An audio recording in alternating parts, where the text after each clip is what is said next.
नमस्कार दोस्तों। आज मैं आपके लिए एक बेहद प्रेरणादायक कहानी लेकर आई हूं जो लाइफस्टाइल और बिजनेस की दुनिया में चर्चा का विषय बनी हुई है। यह कहानी है ईशा अंबानी पिरामल की, जो भारत के सबसे प्रभावशाली लोगों में से एक मुकेश अंबानी की बेटी है।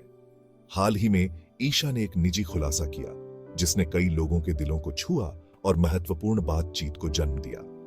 एक फैशन और लाइफस्टाइल मैगजीन के साथ एक्सक्लूसिव इंटरव्यू में ईशा ने बताया कि उन्होंने आईवीएफ इन विट्रो फर्टिलाइजेशन के माध्यम से अपने जुड़वां बच्चों को जन्म दिया।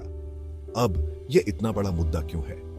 दरअसल आईवीएफ अक्सर गोपनीयता से घिरा एक विषय होता है और दुर्भाग्य से कभी-कभी शर्म का भी।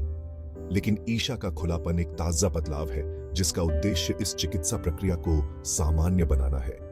ईशा ने बताया कि वह अपना अनुभव जल्द से जल्द साझा करना चाहती थी ताकि दूसरों को परिवार शुरू करने के लिए एक सामान्य व्यवहार्य विकल्प के रूप में आईवीएफ देखने के लिए प्रोत्साहित किया जा सके। उन्होंने इस बात पर जोर दिया कि इसके बारे में शर्मिंदा महसूस करने की कोई आवश्यकता नहीं है।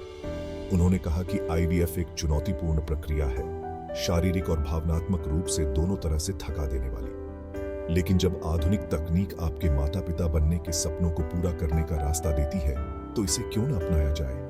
वाकई दमदार शब्द। उनकी मां नीता अंबानी ने भी ईशा की बहादुरी के लिए उनकी सराहना की।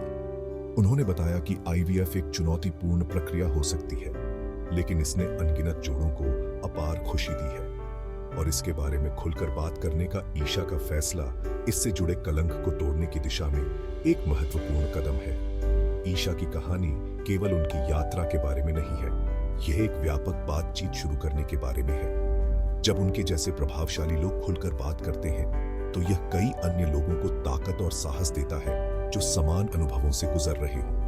यह एक सहायक समुदाय बनाने में मदद करता है जहां लोग बिना किसी डर के अपनी कहानियां साझा कर सकते हैं। जैसे ही हम समाप्त करते हैं, इसे याद रखें, आईवीएफ या कोई अन्य सहायक प्रजनन तकनीक शर्मिंदा होने की बात नहीं है। यह मानवीय सरलता और लचीलेपन का प्रमाण है। ईशा अंबानी पिरामल का खुलासा एक सुंदर याद दिलाता है कि हमें माता पिता बनने के सभी रास्तों का जश्न मनाना चाहिए। देखने के लिए धन्यवाद। और अगर आपको यह कहानी प्रेरणादायक लगी है तो लाइक करना, शेयर करना और अधिक उत्थान सामग्री के लिए सब्सक्राइब करना न भूलें। अगली बार तक सकारात्मक रहें और एक दूसरे का साथ देते रहें। जल्द ही मिलते हैं।